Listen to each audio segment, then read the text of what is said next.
ఇక ఉత్తరాఖండ్లోని చమోలి జిల్లాలో జరిగిన క్లౌడ్ బర్స్ట్ ఘటనలో సహాయక చర్యలు కొనసాగుతున్నాయి. ఎన్డీఆర్ఎఫ్, ఎస్డీఆర్ఎఫ్, పోలీసులు, స్థానికులు రెస్క్యూ ఆపరేషన్లో పాల్గొన్నారు. ఆకస్మిక వరదల వల్ల కొండ చర్యలు విరిగిపడ్డాయి. వాహనాలు బురదలో కూరుకుపోయాయి. ఇండ్లు ధ్వంసమయ్యాయి. శిథిలాల కింద పలువురు ఉన్నట్లు అనుమానిస్తున్నారు పోలీసులు. వరదల్లో గల్లంతైన వారి కోసం గాలిస్తున్నారు.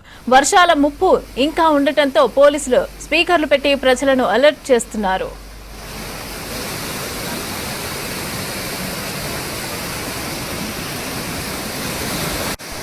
रोड बन जाएगा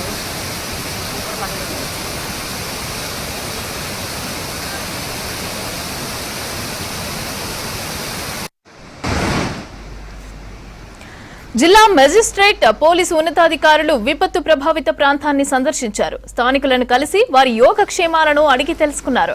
బాధిత ప్రజలకు అన్ని విధాలా సహాయం చేస్తామని హామీ ఇచ్చారు. వరదలో చిక్కుకున్న వారికి రక్షించి పాలిటెక్నిక్ కుల్సారి పునరావాస కేంద్రానికి తరలించారు.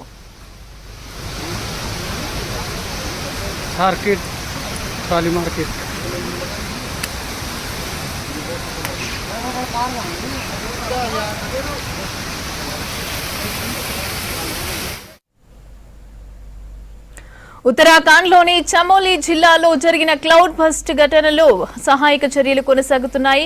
ఎన్డీఆర్ఎఫ్, ఎస్డీఆర్ఎఫ్, పోలీసులు, స్థానికులు రెస్క్యూ ఆపరేషన్లో పాల్గొన్నారు. ఆకస్మిక వరదల వల్ల కొండ చర్యలు విరిగిపడ్డాయి. వాహనాలు బురదలో కూరుకుపోయాయి. ఇండ్లు ధ్వంసమయ్యాయి. శిథిలాల కింద పలువురు ఉన్నట్లు అనుమానిస్తున్నారు పోలీసులు. వరదల్లో గల్లంతైన వారి కోసం గాలిస్తున్నారు. వర్షాల ముప్పు ఇంకా ఉండటంతో పోలీసులు స్పీకర్లు పెట్టి ప్రజలను అలర్ట్ చేస్తున్నారు.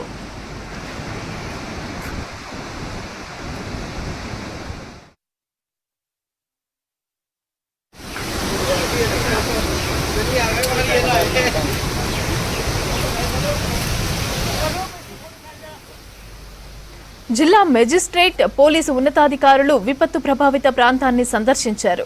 స్థానికులను కలిసి వారి యోగక్షేమాలను అడిగి తెలుసుకున్నారు. బాధిత ప్రజలకు అన్ని విధాలా సహాయం చేస్తామని హామీ ఇచ్చారు.